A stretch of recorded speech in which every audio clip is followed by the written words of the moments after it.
Então, a gente escolheu esse artigo, embora ele tenha 8 páginas, não tem nada de novidade, tem nada de novo. Tudo que você já ensinou na sua aula, tudo que você já ensinou para a gente, ele tá comentando nesse artigo.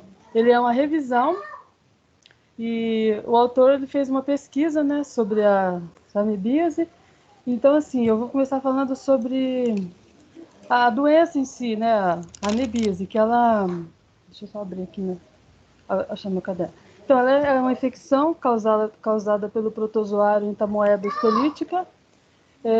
Ele tem duas formas, ele se apresenta em duas formas. Uma é cisto e a outra é trofozoito. Ele pode causar... Ele provoca uma invasão, né, dos tecidos, né, e pode causar uma doença assim, intestinal. Geralmente é a doença intestinal que ele causa, é, extraintestinal. E o quadro assim da doença nem sempre ele é, às vezes a pessoa não tem muita sintoma, mas quando acontecem os sintomas, diarreia aguda, fulminante, tem caráter sanguinolento, às vezes tem febre, calafrios, e acontece da pessoa ter a forma branda da doença, mas também pode acontecer, né, quando o parasito ele invade o sangue, invade a corrente sanguínea, aí o parasito pode atacar os rins, o baço, pulmão, fígado, aí pode ter a forma mais agressiva da doença. Isso acontece só quando, né, quando o parasito vai na corrente sanguínea, senão isso não ocorre. Os meios de transmissão dessa doença é sempre por alimento ou água que está infectada pelo cisto do parasito. E acontece também, mas é menos comum, a infecção pelo contato oral anal. Mas isso acontece, mas não é tão raro, mas não é tão comum, né? O ciclo biológico dele ele tem só um hospedeiro, que é o homem, né? É monoxênico o ciclo biológico dele. E começa assim, a pessoa ingere o cisto maduro, né? Passa pelo trato gastrointestinal até chegar no intestino delgado. Estando no intestino delgado, vai acontecer o desencistamento, né? Que é a saída, né, dos metacistos. Aí esses daí acontecem, eles vão sofrer divisões, né? Que vão dar origem aos trofozoitos. Daí esses sim vão migrar para o intestino grosso, né? E lá vão colonizar e eles aderem à mucosa intestinal. E daí eles vão se alimentando ali de detritos e bactérias, né? Por algum motivo que não se sabe ainda, os trofozoitos eles se desprendem da parede do intestino, se desidratam e se transformam em cistos. Daí os cistos são eliminados nas fezes, das fezes vão contaminar a água, alimenta, né? E daí alguém vai beber essa água ou alimento contaminado, e daí o ciclo vai continuar. Então essa é a parte do ciclo biológico dele. Agora a Selma vai falar sobre o diagnóstico e a profilaxia da amebíase. Então, como a doença ela é intimamente ligada à higiene, a profilaxia o saneamento básico é o principal, né? Porque acaba acontecendo aí, né? As pessoas acabam ingerindo o cisto tanto pelo alimento contaminado pela água e depois esse esgoto não é tratado, acaba voltando pela água de novo, né? E assim vai formando um ciclo aí. Acho que a maior medida profilativa é o saneamento básico. A educação sanitária, né, que as pessoas precisam ter, água potável. Quem não tem acesso à água potável tem que pelo menos ferver a água, porque o parasito ele tem, esqueci a palavra, ele não tem resistência à temperatura, então ferver a água é interessante para quem não tem acesso à água potável. Lavar bem os alimentos, né? Higiene mesmo. Toda a profilaxia está ligada com a higiene. E aí, no caso essa doença, amebíase, o tratamento ele é feito com fármaco mesmo. Seria o Riluzol ou o Anica. Tem outros fármacos mas abrangem aí essa classe, seriam o metronidazol e o Anica. Você falou tudo? Oi, Selma, não deu para ouvir esse finalzinho. Eu ia falar um pouco da forma deles, que a Cláudia não falou. Que assim, eles podem se apresentar na forma de trofozoítos, né, e cistos. Na forma de trofozoítos, só por curiosidade, né, eles possuem forma ameboide, com núcleo cromatino, periférica com função semelhante à do núcleo, e tem pseudópodes que ajudam na alimentação e movimentação. Possui vesículas e vacúolos no citoplasma para armazenar enzimas fagocitárias. Quando ele está nessa fase, o citoplasma é dividido em duas zonas, que é ectoplasma e endoplasma. E quando ele está na forma cística, ele se apresenta esférico e varia de 8 a 20 nanômetros, fala, né? Não sei se é essa certificado. E aí as paredes são refrigeradas e ele possui a quitina e as glicoproteínas que dão a resistência para ele, né? Quando ele está em fase difícil, ele tem 4 núcleos. Ele citoplasma. Ele possui cromatóides responsáveis pela síntese de proteína. E os vacúolos que ficam o glicogênio. Aí depois que eles amadurecem e viram glicogênios, eles perdem essa estrutura. A mesa tá montada lá fora. Eu acho que a internet ficou melhor lá fora. Tá cortando muito.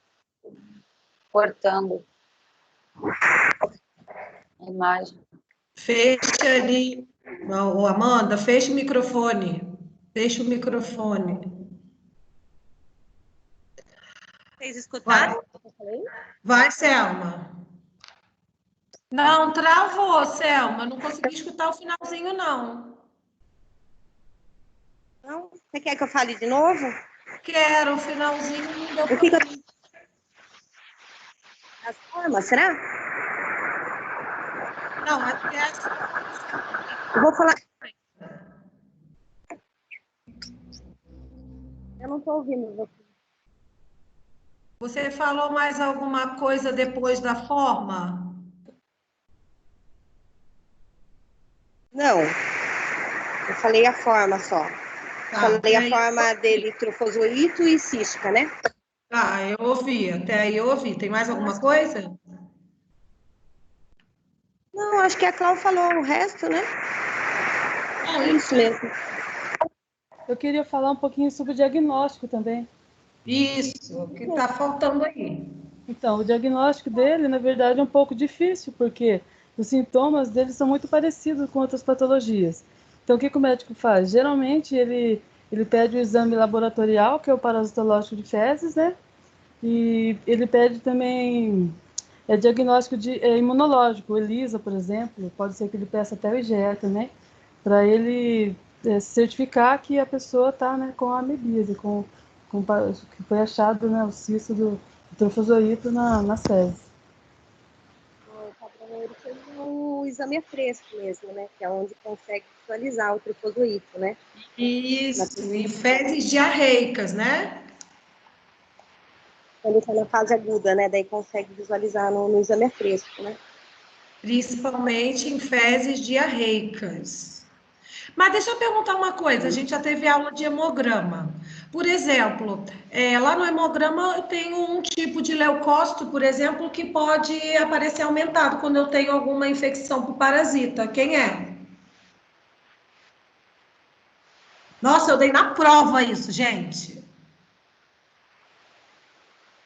Ninguém lembra? Eosinófilos? Isso. Eosinófilos, né? Lembra? Eu dei na primeira prova. Né? Quando eu tenho também o aumento de eosinófilo no meu hemograma, também pode ser um sinal de algum tipo de parasitose, tá, gente? É lógico que a gente não fecha diagnóstico, porque o eosinófilo aumentado também pode ser algum processo alérgico, tá? Pode ser algum processo respiratório alérgico, mas a gente pode também ter um indicador lá no meu hemograma, certo?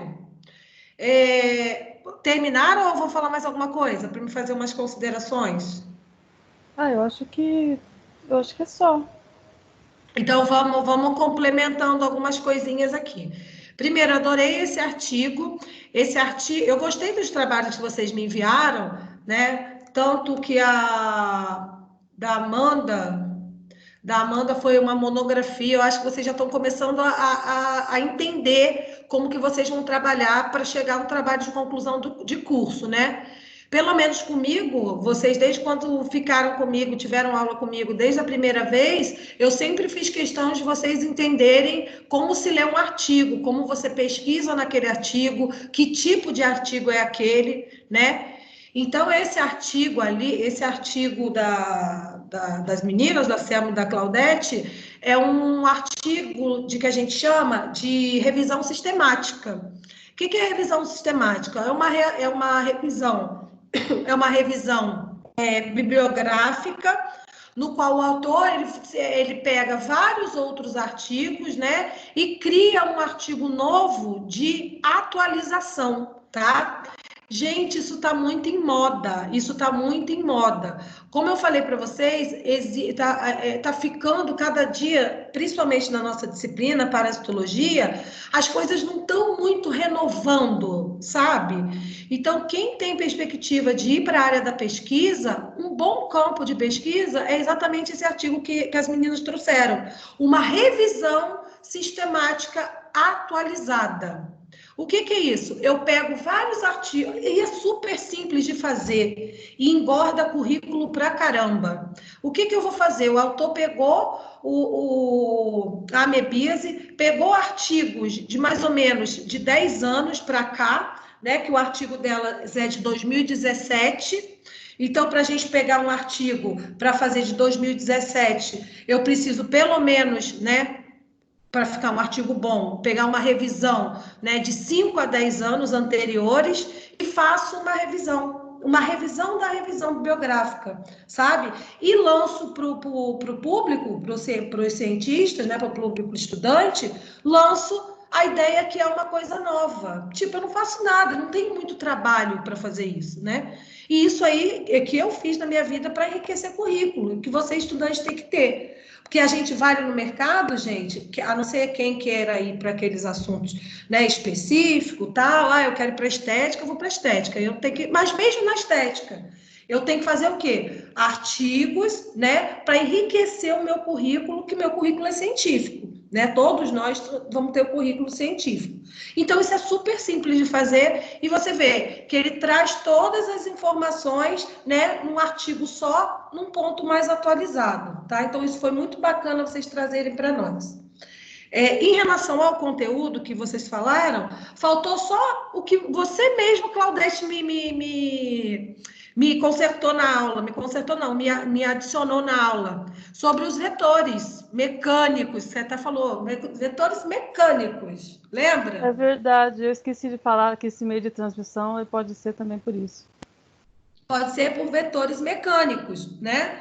Aí, Rebeca, vetores mecânicos não são aqueles vetores que o parasita precisa de ficar um tempo lá no vetor, né? Que a gente vai considerar um intermediário, para ele terminar o seu ciclo biológico. Aí é um vetor, quando a gente fala o vetor dessas doenças, como a amebíase, a gente fala de quem? Da barata, das moscas, dos ratos, tá? Que são animais que podem transmitir a doença, né? Via as patinhas lá contaminadas nos meus alimentos, e aí eu poder desenvolver a amebíase, por exemplo, tá? Então, isso fique bem claro, que vetor, quando faz parte do ciclo biológico do parasita, ele é um intermediário ou até um definitivo. Mas no nosso caso, aqui, falando da amebíase e da giardíase, que a gente vai falar daqui a pouco,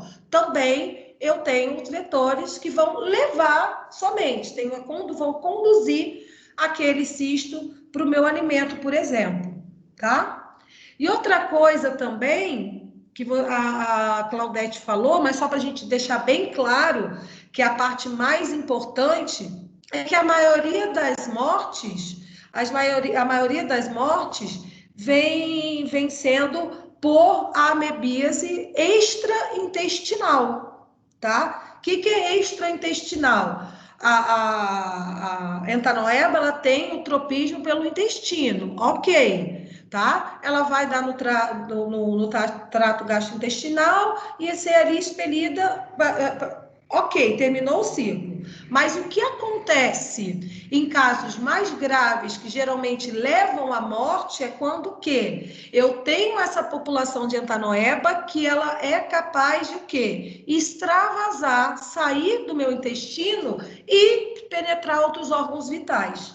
Que aí foi como a Claudete falou, rim, baço, fígado, principalmente fígado, e aí sim ela vem me causar a morte naquela, geralmente, criança, né? Repito, 90% que são acometidos são as crianças. E outra coisa, mas também em uma porcentagem bem elevada, a gente tem a diarreia, a gente não liga, a gente não fecha o diagnóstico aqui nos grandes centros, tá? Mas, que eu falei para vocês na aula passada, não vamos linkar as amebias e a giardíase à pobreza. Mas, infelizmente, né, é a nossa realidade, que a gente vê essas doenças com maior índice em populações periféricas, que não tem água encanada, que não tem educação sanitária, né? Tudo isso, como a Selma falou, toda a profilaxia está relacionada ao quê? À higiene, tá? Mais alguma coisa, meninas? Não, eu só queria lembrar que quando chega a atingir os órgãos, aí a pessoa acaba morrendo mesmo porque o parasito ele faz com que o órgão fique necrosado. Exatamente.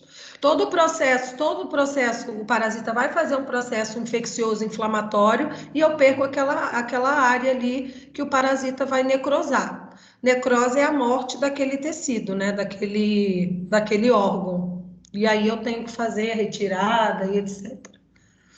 Se for o caso, né?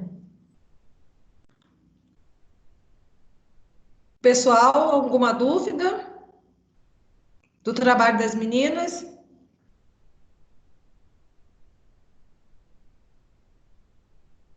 Não? Vocês já têm ideia? Vocês já têm ideia, assim, de linha que vocês vão fazer de monografia, ô Claudete? Olha, lendo esse artigo que a gente escolheu, eu percebi que ele tem uma linguagem fácil, acessível, e eu percebi mesmo que ele pegou vários outros artigos, ele tirou o conteúdo de vários outros artigos, porque eu li outros artigos e era quase a mesma coisa. Então Exatamente. ele fez aquele resumo, ele atualizou, e eu achei que bacana, e achei que não é possível de fazer, não é tão difícil de fazer, porque tem uns que são mais trabalhosos e tal. Esse eu gostei muito, a revisão eu achei assim uma coisa que eu queria muito me aprofundar nisso. Esse aqui, e vocês podem fazer, ô Claudete, você pode fazer uma linha, você pode, já se a gente não se pegar mais de aula para frente, lembre sempre disso, sabe o que você pode fazer?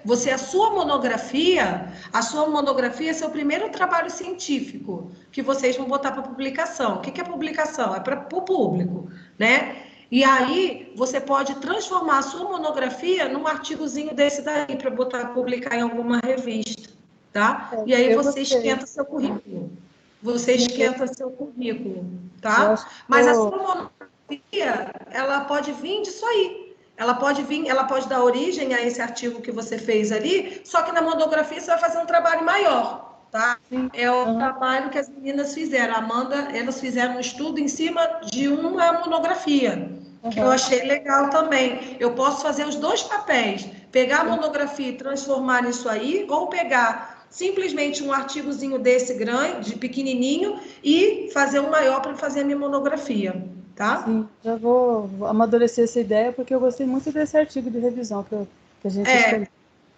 Aí, sempre quando você for pesquisar, pesquisa assim, revisões sistemáticas, tá? Bom. Agora que eu tô no mestrado, essas coisas, então, esse é o artigo mais que está em moda, tá? Eu gostei Exatamente, de doenças antigas que não tem mais aquele perfil ali, né, de interesse epidemiológico. O que os pesquisadores estão fazendo? Revisões sistemáticas para trazer o assunto para a pauta novamente. E porque a gente precisa dar isso para os alunos, né? Dar isso para as pessoas do meio científico trabalhar, tá? Até porque é uma doença que, embora não tenha muita coisa recente, é uma doença que ainda mata tanta gente que precisa ser atualizado o assunto, né? Mais de 100 milhões de crianças, principalmente por ano. Por ano. Porque não é a nossa realidade. Então, fica esquecida realmente. Mas não é a realidade da população, principalmente norte e nordeste. Não é. Mata, mata mesmo. Tá? Ótimo, meninas. Super legal vocês discutirem isso. Cadê o Jéssica? Joyce não vai entrar? Você vai falar só? Então, mandei mensagem para ela, ela disse que estava... Acabou de entrar. Acabou de entrar. Tá bom. Mas quer falar, Amanda? E para Joyce se localizar ainda? Quer falar, Amanda e Gabriela?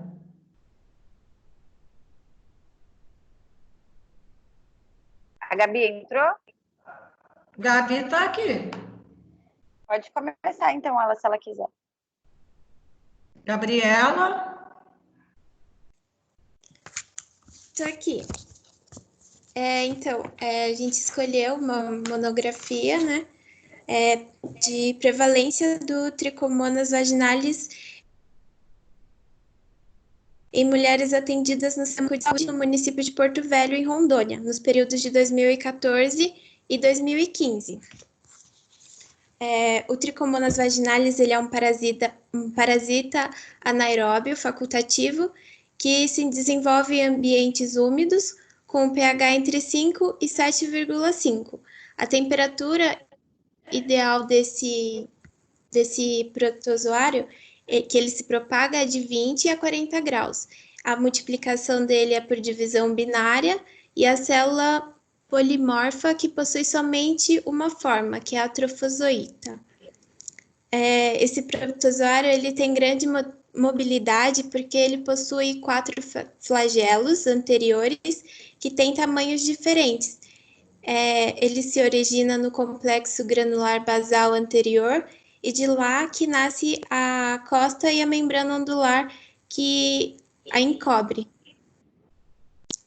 Ele não possui mitocôndria, mas hidrogenosos, que são os glânulos densos, portadores da enzima piruvato ferroxidina oridutase, que se transforma daí na adenosino trifosfato, que é o ATP.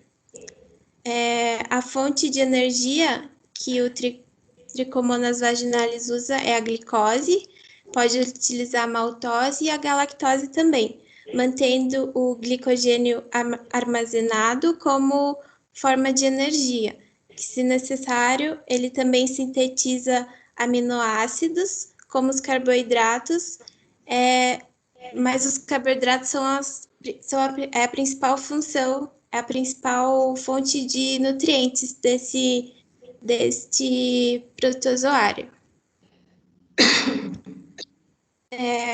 O primeiro relato de Trichomonas vaginalis aconteceu em 1836, que foi por um pesquisador francês que encontrou os flagelos em uma preparação a fresco de secreção vaginal.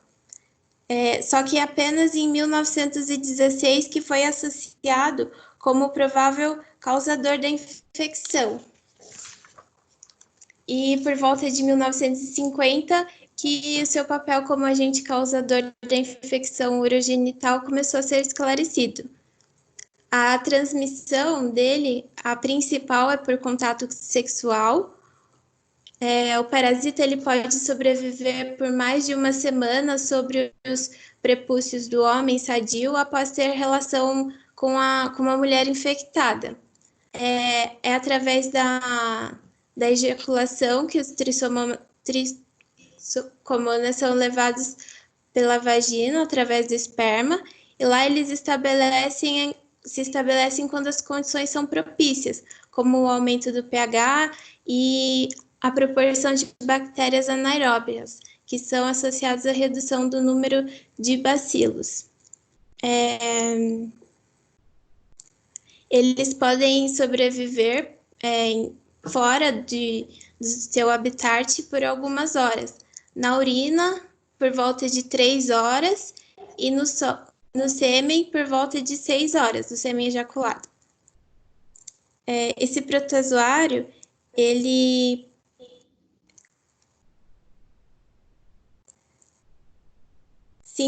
e Lactobacillus acidopulus, que diminui as bactérias anaeróbias e as bactérias anaeróbias aumentam.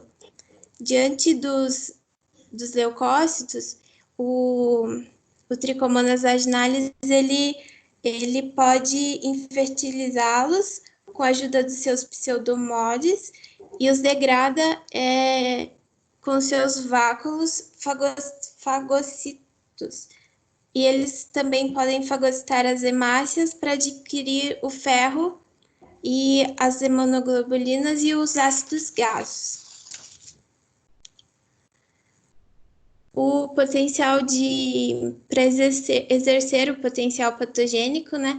Esse parasito ele precisa se aderir às células epiteliais do hospedeiro, como a AP23, a AP33, a AP51 e a AP65, que são adesinas mediadoras dessa citoaderência. A regulação da sua síntese também está relacionada com a ligação das células epiteliais e o ferro. Essas moléculas implicadas na adesão do Trichomonas vaginalis, elas pertencem à classe das cisteínas proteasas, que são citotóxicas e hemolíticas, são capazes de degradar a IgG, a IgM e a IgA, que são presentes na vagina. Os sintomas, eles se tornam mais acentuados após o período menstrual. O parasita ele se autorreveste de proteínas do plasma do próprio hospedeiro e o sistema imune não reconhece como um agente estranho, daí no caso.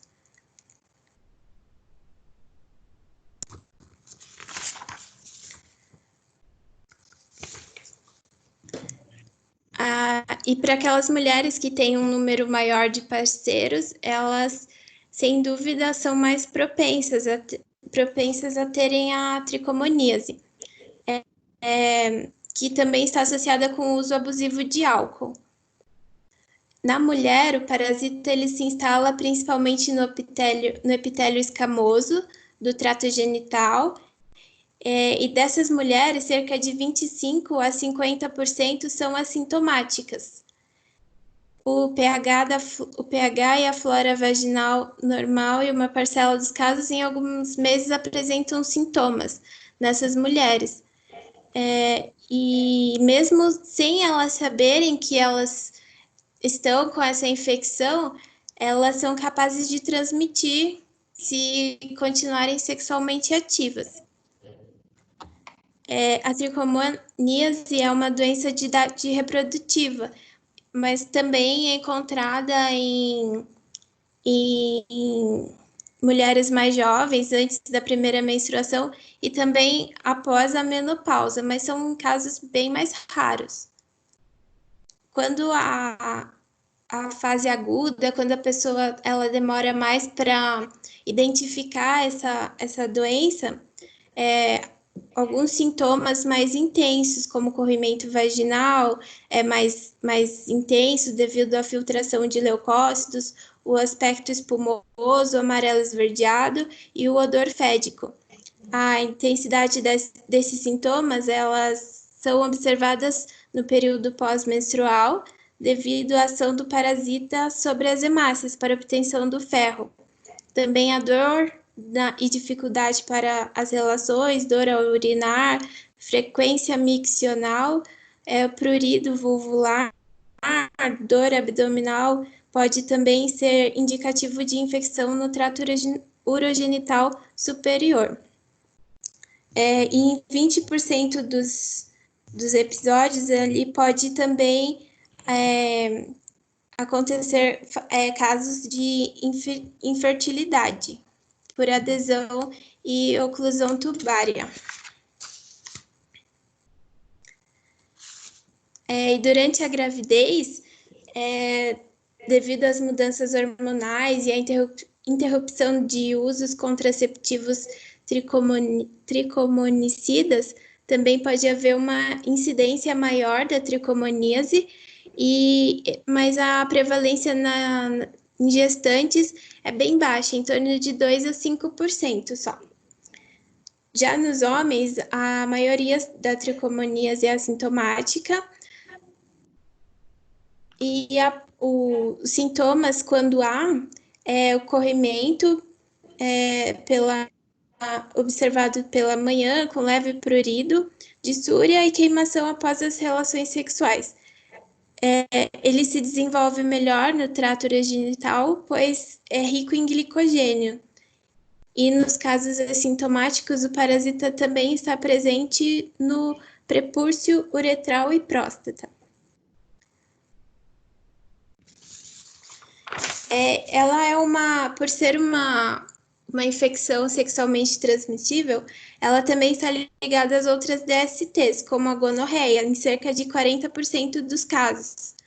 E ela também pode sobreviver no interior da Trichomonas vaginalis e manter as mesmas características. O protozoário ele pode fagocitar os linfócitos infectados pelo HIV e também as próprias partículas virais isoladas que pertencem no seu interior por até 48 horas. E 24% das pessoas que estão infectadas com HIV geralmente também têm a tricomoníase. Amanda, você quer continuar? Quase que você não deixou nada para eu falar aí, né? A monografia tinha quase 100 páginas, tem coisa dessa. Eu peguei para falar mais as coisas que eu achei fora do contexto que a gente já estudou, assim. Algumas coisas que particularmente me deixaram bem assustadas, como, por exemplo, a estimativa anual de pessoas infectadas no mundo ser 200 milhões, assim. Bem mais comum do que a gente imagina.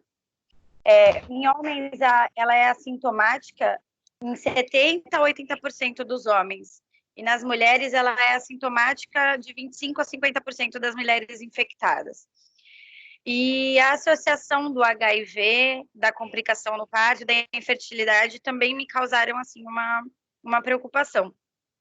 Porque 20% das mulheres infectadas acabam desenvolvendo a infertilidade por adesão e oclusão tubária. No caso do parto prematuro, acontece por causa da ruptura da placenta, que é causada pelo parasita, e isso leva a fazer com que o parto aconteça antes do tempo previsto. E em relação ao HIV,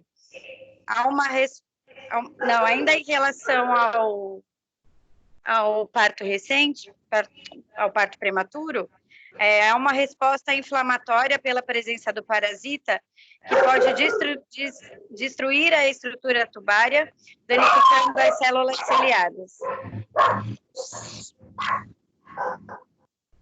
inibindo a passagem dos espermatozoides e dos óvulos, aumentando o risco de infertilidade.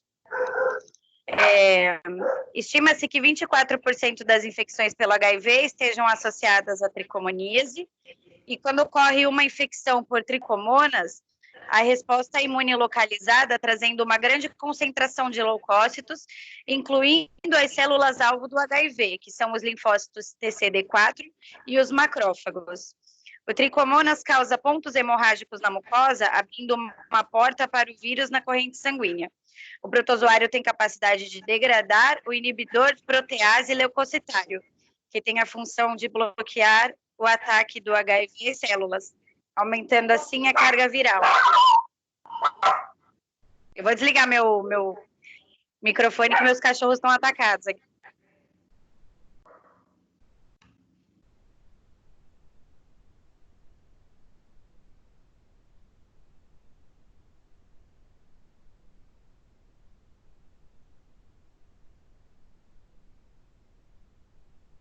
Não, mas é isso. E os sintomas a Gabi já falou. O tratamento é a base de metronidazol ou tinidazol. E o exame considerado padrão ouro é o exame a fresco e microscopia da secreção vaginal. Bom, vamos lá. Gabriela e Amanda. Primeiro que eu li, né, não li tudo porque era muito grande, mas primeiro que o artigo, o trabalho era em cima do artigo. Então, vocês falaram sobre, bacana, falaram sobre tudo e mais um pouco que a gente já deu na aula, aprofundaram até o assunto. Mas aí eu queria fazer uma pergunta para vocês, mas é de boa, não é coisa não. No artigo de vocês é uma revisão, é uma monografia, né? Então, uma aluna fez um estudo. Primeiro, o que é um estudo de prevalência? O que é um estudo de prevalência? Alguém sabe? Não é só a Amanda, não. Alguém sabe o que é um estudo de prevalência? Na visão epidemiológica?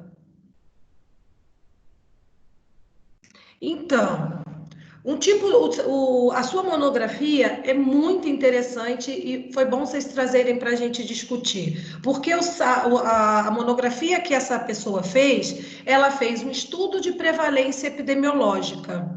Aí você nem me falou, as meninas, ela estudou uma população específica, com tantas pessoas, numa determinada região, e principalmente no ano de 2014 e 2015. Então, ela fez muito sabiamente um trabalho também simples e rápido de fazer. Por quê? Ela estudou o índice de trichomonas, por isso que vocês falaram tanta porcentagem, para as colegas entenderem. Porque ela fez um estudo de prevalência numa população lá em Rondônia, né? E de uma cidadezinha tal, um estudo dessas mulheres por prevalência de 2014 e 2015. Tá? Então, fechou a monografia maravilhosamente bem. Só que ela deu uma abordagem aí que faltou vocês me falarem, que foi sobre a especificidade e a sensibilidade do Papa Nicolau. Não foi que ela falou? O que ela concluiu? Vocês chegaram a ler a conclusão dela? Gabi? Chegaram a ler a conclusão dela no artigo? O que ela queria analisar ali no final do artigo dela?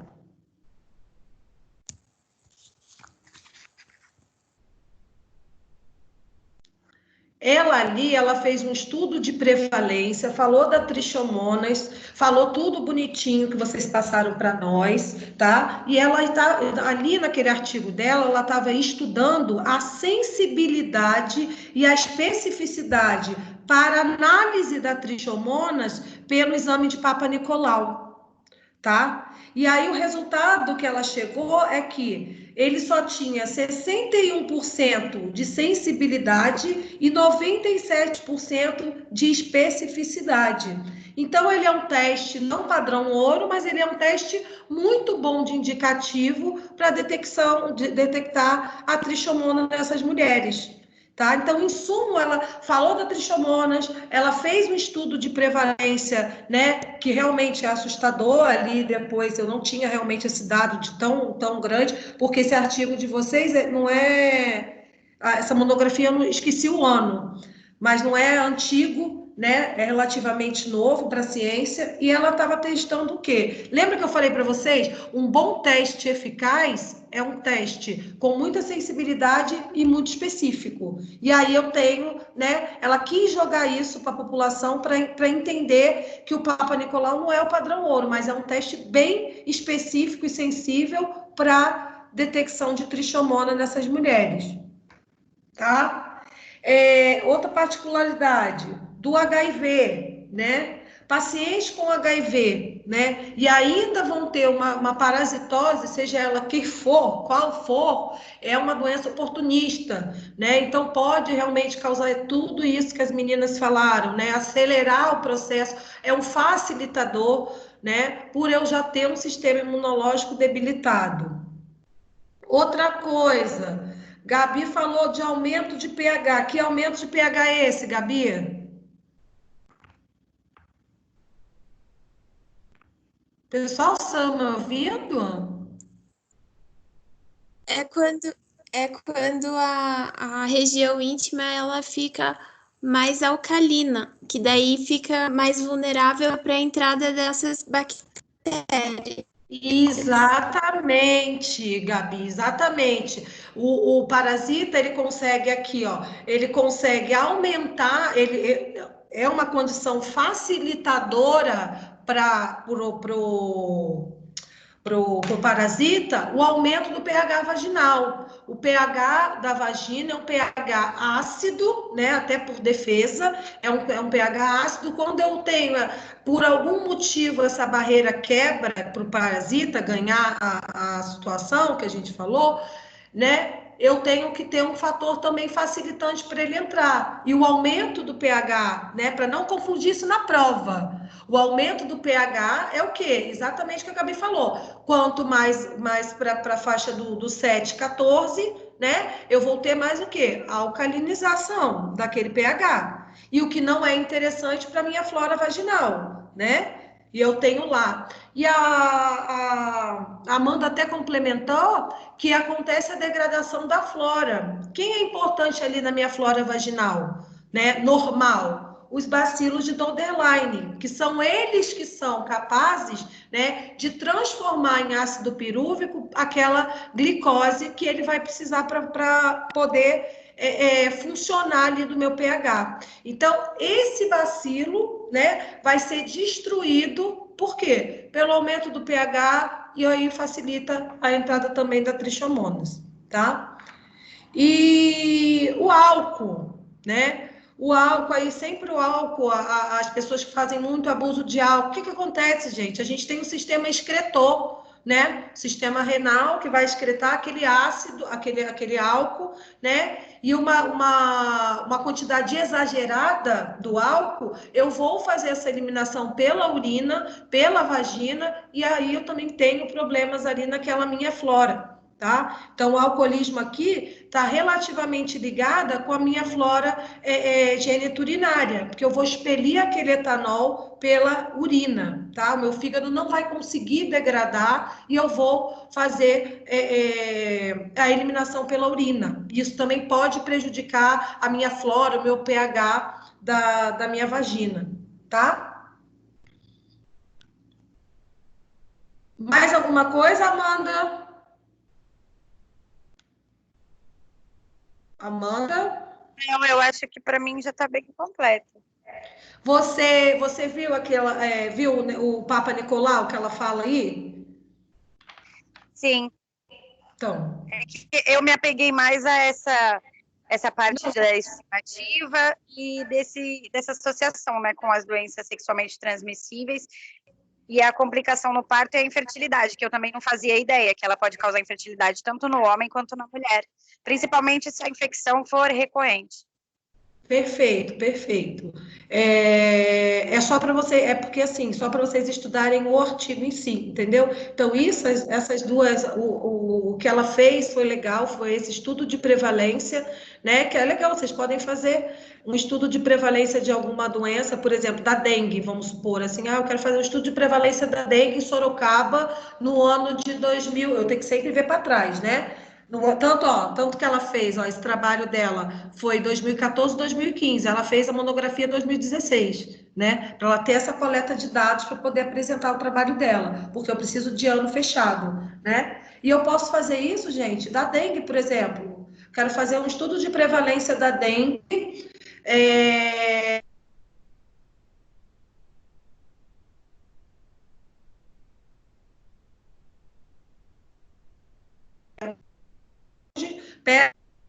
Nicole? Oi, tá travando para mim. Acho que caiu sua conexão, professora. Fala.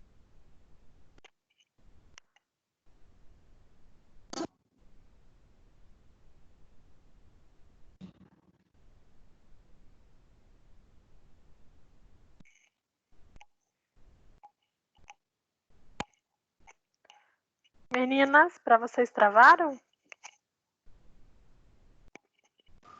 Travou para mim também aqui, Jéssica. Eu não tô ouvindo ela E falar. ela tá sem celular para falar com a gente. O meu também travou. Eu acho que caiu a conexão dela. Caiu.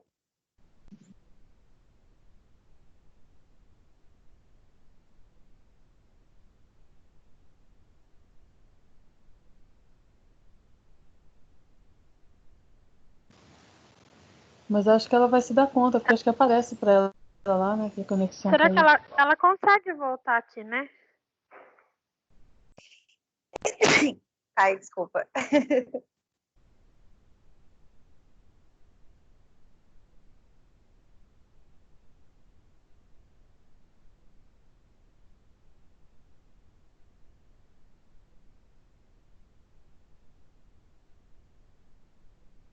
O que a gente faz? Será que a gente sai e tenta retornar? Eu acho que se ela se conectar de novo, acho que ela acaba voltando assim, será que não? Ela entra? E a gente fica aqui Não normal? sei. Eu não sei também. Vamos sair, vamos entrar de novo? Pior que não tem como a gente avisar ela, porque ela tá sem o celular, Ela né? tá com o celular. Viu? E Mas se a gente será for, que tá, se a gente será for que tá sair, ela que tem que gravando? aceitar, né? Eu acho que ela percebeu, assim, que caiu a conexão dela, que aparece para eles.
E agora, gente?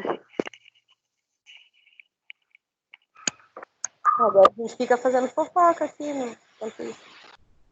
Ai, eu tô morrendo de saudade de vocês. Será que tá gravando? Não, acho que Eu já para de queria gravar quando xingar você sai pra tela que vocês já. grava. Será? Eu acho que sim. Ai, e na gravação que vai aparecer meus cachorros latindo e eu me embananando toda? Eu não vi seu cachorro latindo, não. Nossa senhora. Eu tô Sério, na casa, não eu tô em cima escutei. na casa do tô na casa do meu namorado, não tô em casa, né? Então, ele e os meus aqui. Ai, que frio, gente.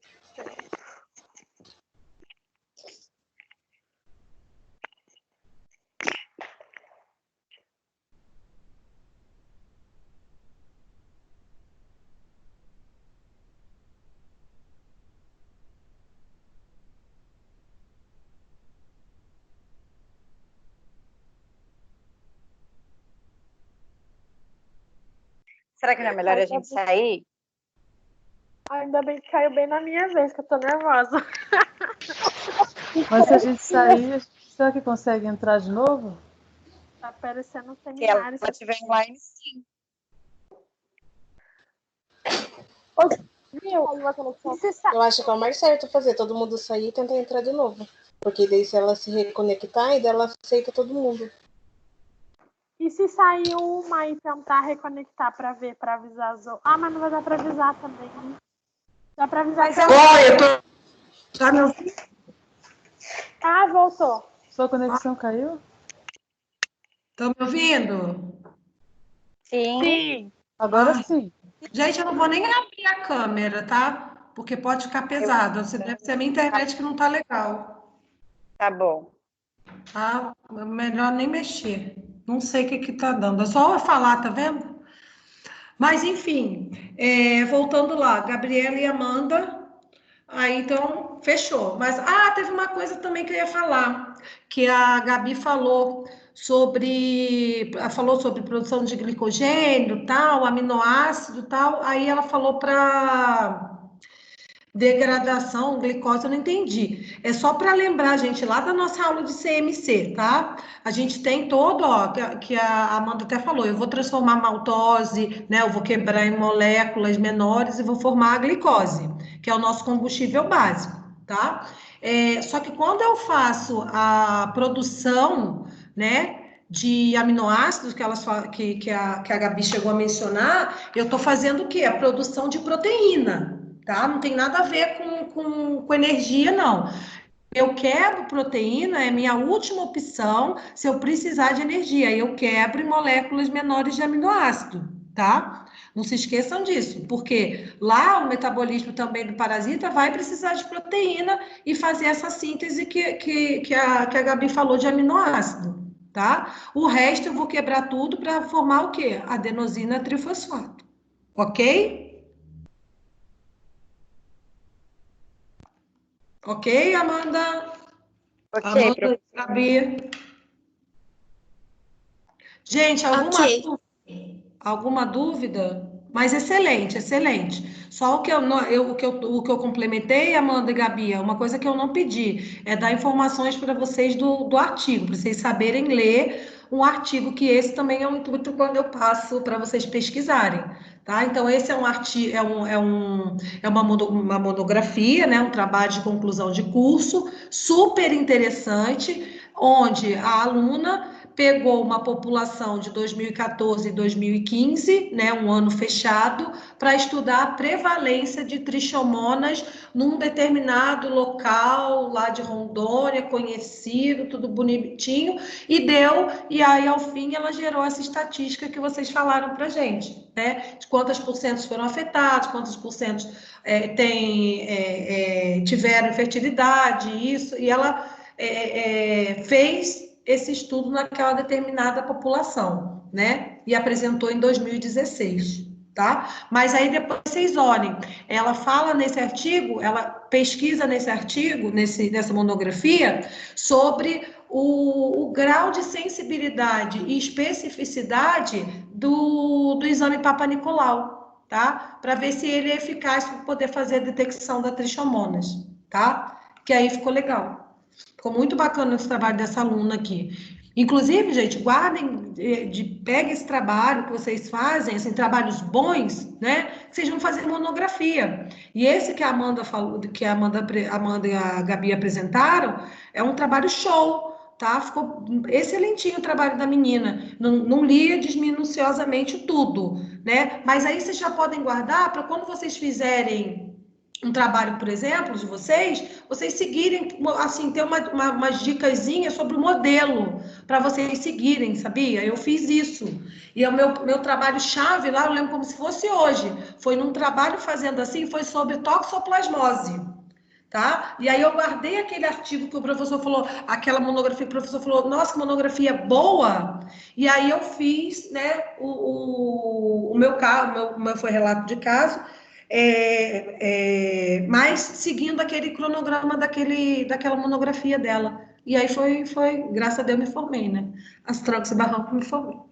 Enfim, tá? Belezinha, meninas. Agora, a Joyce e a Jéssica agora estão preparadas?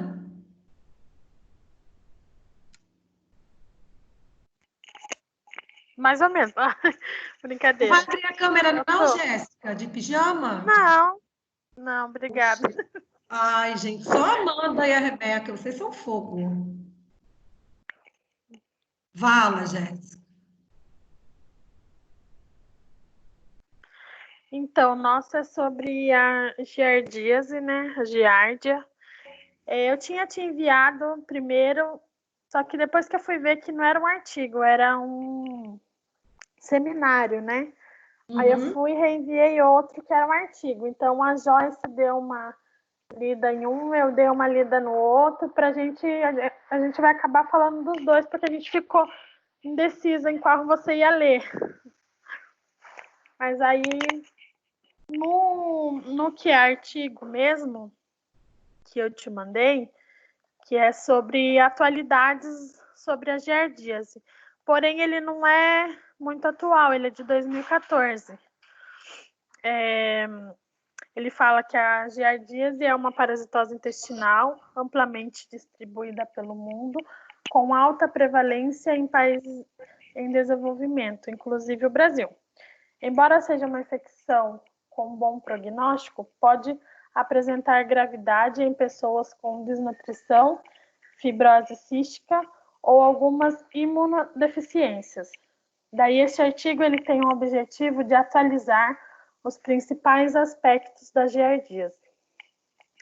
Aí, por ser um parasito frequente em grande parte do planeta, a OMS incluiu a giardíase no grupo de doenças negligenciadas. A transmissão pode ocorrer por ingestão de cistos infectantes através da água ou alimentos contaminados, ou por via fecal oral direta, como no sexo anal. Aí a maioria dos casos é assintomática, as manifestações podem surgir de forma súbita ou gradual, e na giardíase aguda, os sintomas surgem após um período de incubação, que geralmente de 1 a 3 semanas, e na crônica, os sintomas podem ser contínuos ou episódicos, persistindo por anos, e o paciente não necessariamente desenvolve manifestações agudas. E os principais sinais clínicos incluem náusea, perca de peso, edema, dor abdominal e diarreia. E menos frequente pode ocorrer disseminação extraintestinal, na qual os trofozoítos migram para os ductos biliares e pancreáticos. As manifestações clínicas mais frequentes é a síndrome diarreica, caracterizada por diarreia de evolução crônica, contínua ou de surtos de duração variável, acompanhada por cólicas abdominais.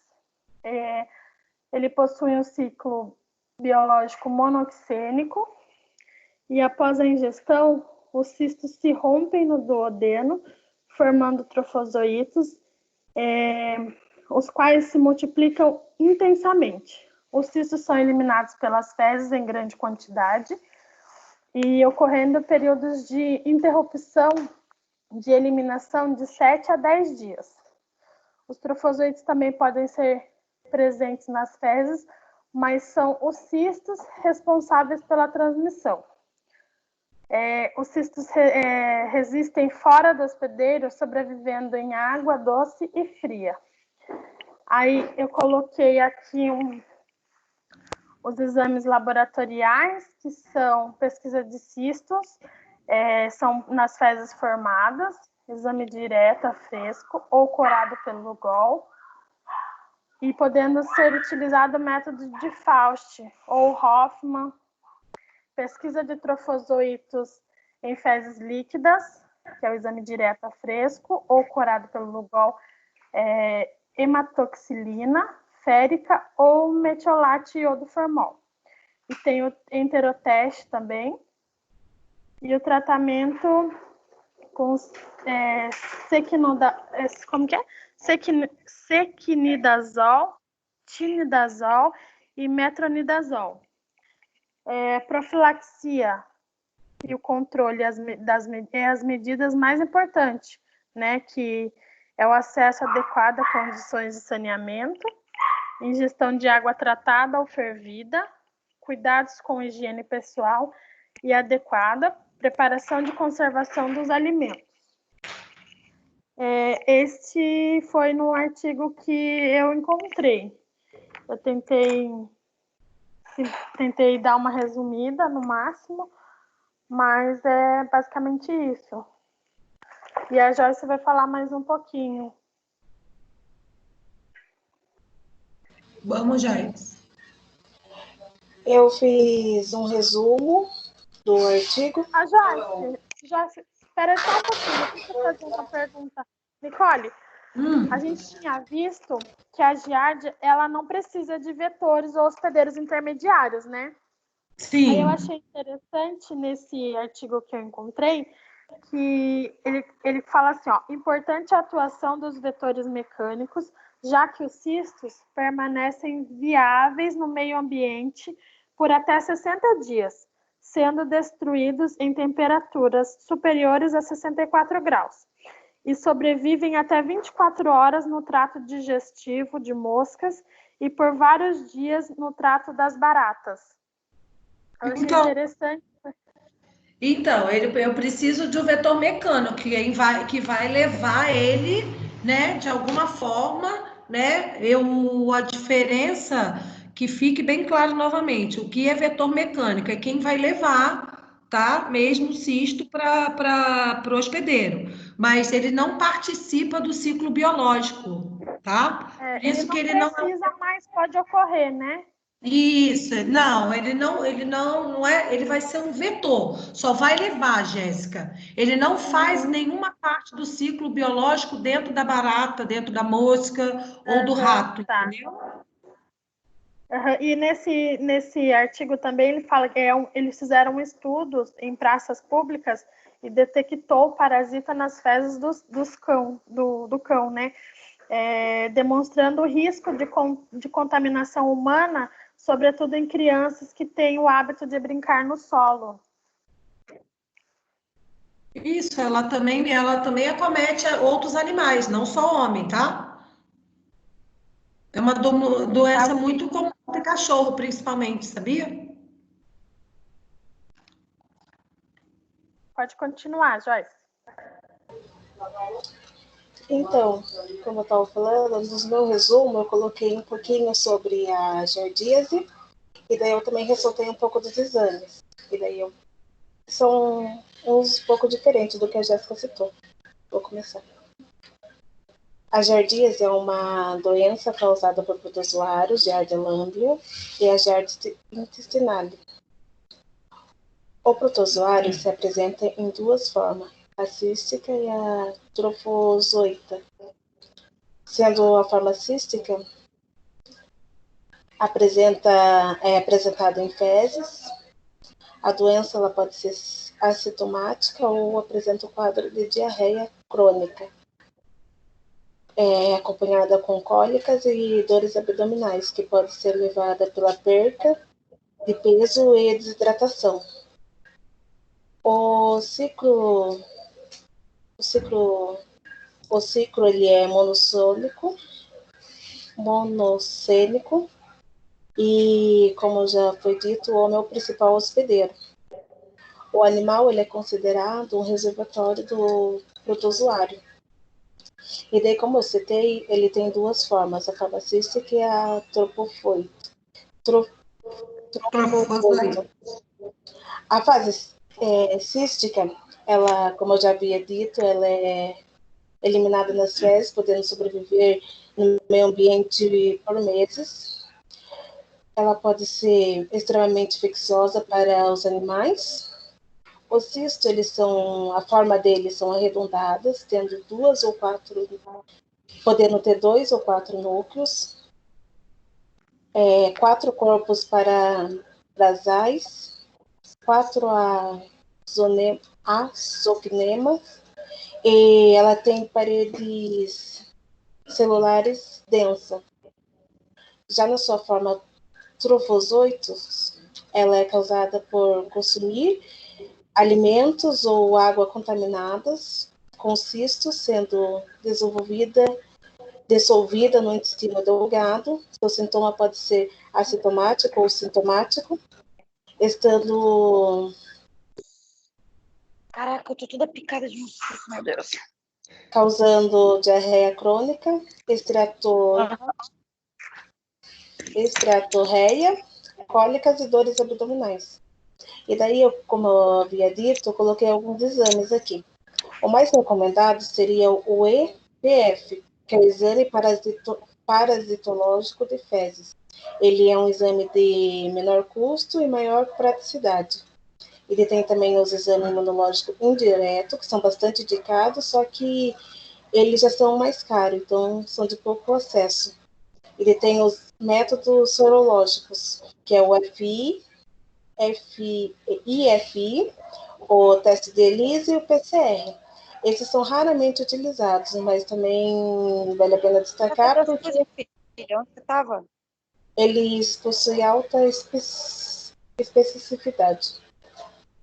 E daí o tratamento, eu citei alguns medicamentos, que é o metronidazol, que é o mais indicado, chega a ser 100% de cura, e o sequinidazol, tianidazol, furosemida e o nitrosoxamida, que é conhecido como Anita.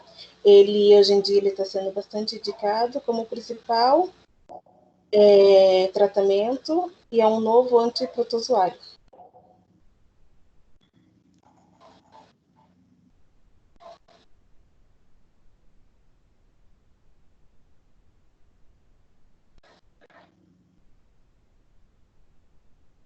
Joyce? Oi, professora. Ah, travou para mim aqui. O que eu tinha pesquisado foi mais ou menos isso. Ótimo. Eu não li, o Jéssica, o segundo artigo, não. Esse provavelmente deve ser uma revisão sistemática também, tipo a da Claudete. Mas depois eu vou ler e te dou um feedback, tá bom? Perfeito, meninas. Faltou umas coisinhas aqui que eu anotei. Por exemplo, a gente. Primeiro, a particularidade da giardia, né? Que ela é um dos fatores de virulência que a giardia tem é exatamente, né? Suportar, né?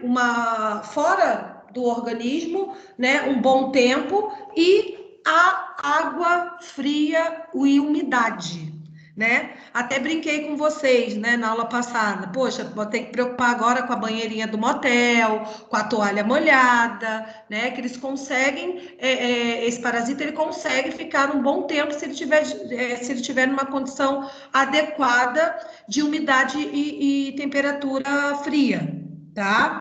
Isso é uma coisa. O mais importante ali, que faltou um fator de virulência, que vocês não me falaram. Lembra que pode aparecer, pergunta de prova, que pode aparecer sangue nas fezes de acordo com uma propriedade, um fator de virulência que tem a giardia? Alguém lembra?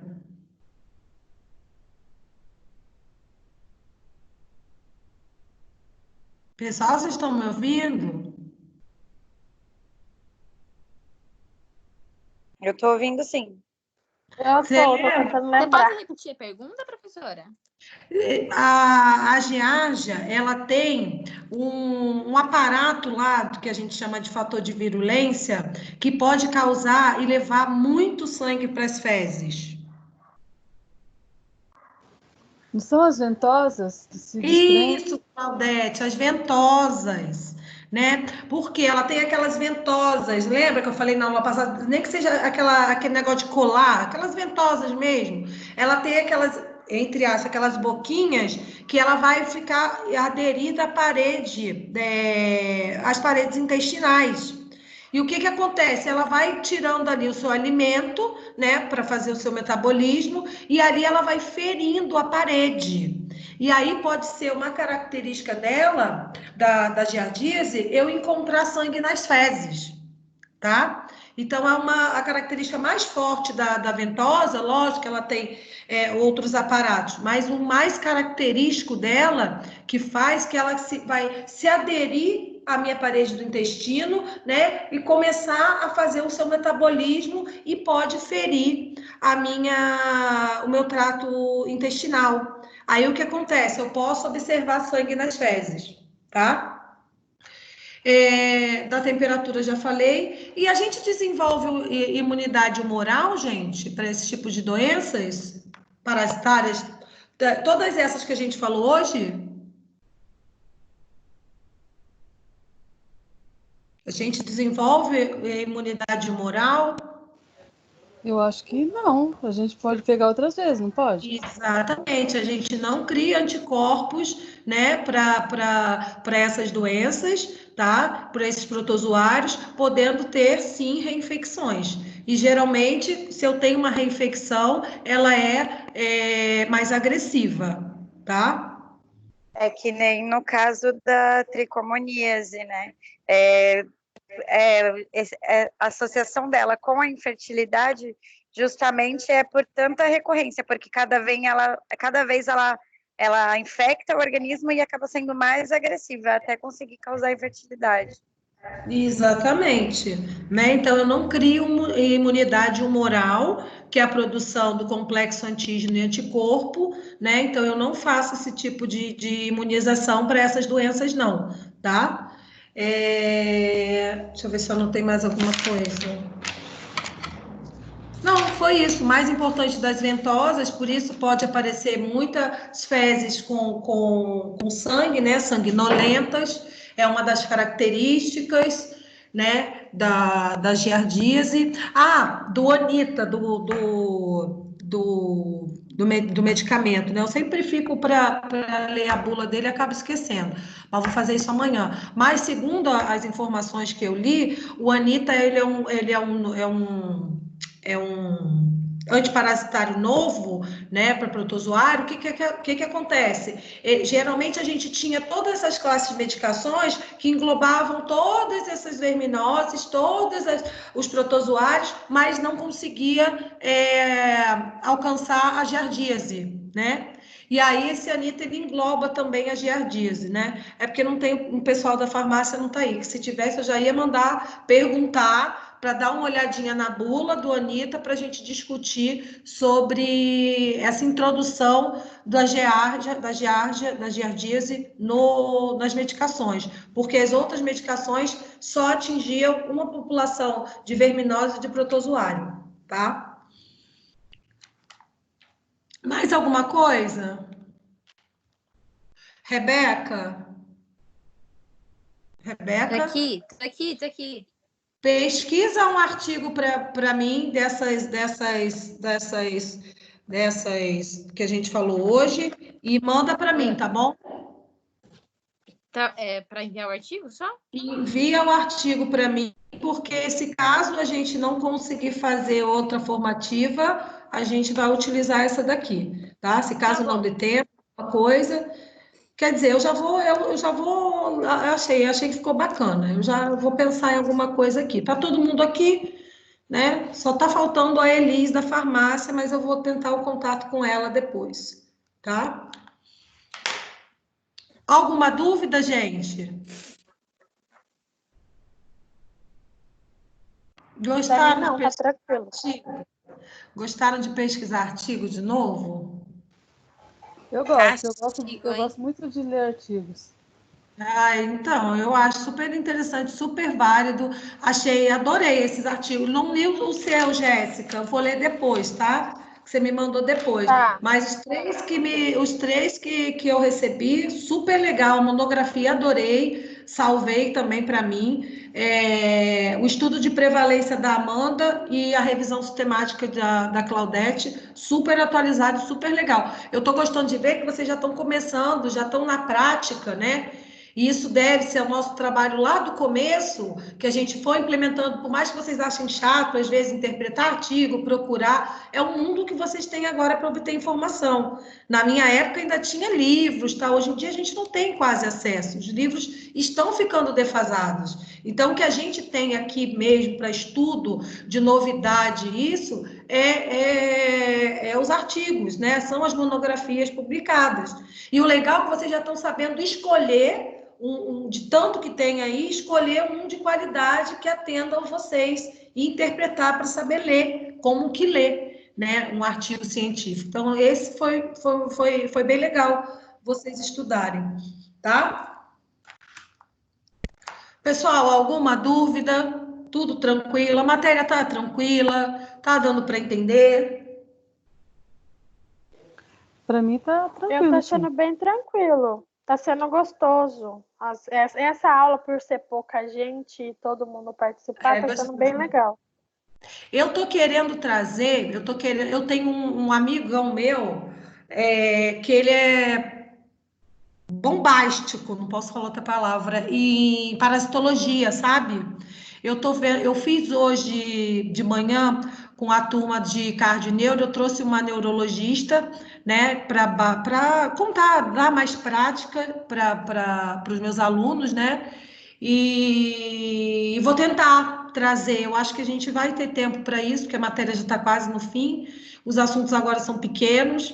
Então, eu vou ver se eu consigo trazer, ou se vocês também tiverem alguém que trabalhe com parasitologia, quiserem convidar, foi muito legal o bate-papo hoje de manhã, e trazer uma pessoa de fora, né, para junto comigo aqui a gente explanar uma coisa mais prática para vocês da parasitologia. Então, eu tenho um amigo que trabalha com isso, vou ver se ele tem disponibilidade para trazer ele aqui para a aula, para ele contar a prática e vocês perguntarem, né, como é que faz, como é que pesquisa isso e aquilo. Ele já é doutor em parasitologia. Então, eu vou ver se eu consigo trazer ele para as próximas aulas, mas aí eu aviso a vocês, tá bom? Tá joia, que Isso, legal. avisa que a que gente legal. se arruma mais. Vai ser o máximo. Avisa pra gente se arrumar mais e a Jéssica tirar o pijama. Gente. Pois é. Hoje foi legal, assim, eu e a professora Monique, da fisioterapia, a gente começou a fazer isso, sabe? Uma entrar na aula da outra, porque as aulas são ensaladas, né? Então, tipo, é farmácia com biomedicina ou com fisioterapia, então cada um tem uma visão diferente da neuro, por exemplo, e aí a gente fez hoje ela entrou na minha aula, fez uma explanação, foi muito legal. Os alunos adoraram, e é legal a gente fazer intercâmbio nessa situação, né? Que todo mundo tem uma experiência diferente. Embora que a gente esteja no mesmo barco, biomedicina e farmácia, mas tem pessoas que trabalham com parasitologia, eles são doutores em parasitologia, então eu vou ver se eu consigo trazer alguém para enriquecer nossa aula. Aí eu aviso para vocês se arrumarem, para vocês abrirem a câmera, para não fazer feio, né, gente? Tá, mas eu vou ver se eu consigo, professor Rodrigo. Combinado. Tá bom, gente? Então é isso, vou baixar a aula aqui, vou colocar lá para o pessoal, né? Só para a Elis, que não está aqui. Eu não sei o que está acontecendo, que ela não deve estar conseguindo entrar. E Rebeca, faz o artigo e manda para mim, hein? Tá bom, professor. Só que as meninas não vão precisar me mandar a resenha que falaram. Você vai ter que fazer e me mandar, tá bom? Tá bom. Aí manda para mim. E vocês, meninas, compartilhem esses artigos de vocês, que realmente estão muito bons, compartilhem entre vocês, né? Aquela sugestão que eu acho que a Claudete deu, não sei, na aula passada, de vocês fazerem liberar um para outro que pesquisou, tá? Isso tudo ali vai cair na nossa provinha, tá? Mas tá tudo tranquilo, o assunto tá... Na verdade, a gente já tem um e-mail, professora, que a gente envia todos os trabalhos por lá e todas nós temos acesso. Então, uma consegue ver o trabalho da outra. Perfeito, perfeito, perfeito. Gostei da organização.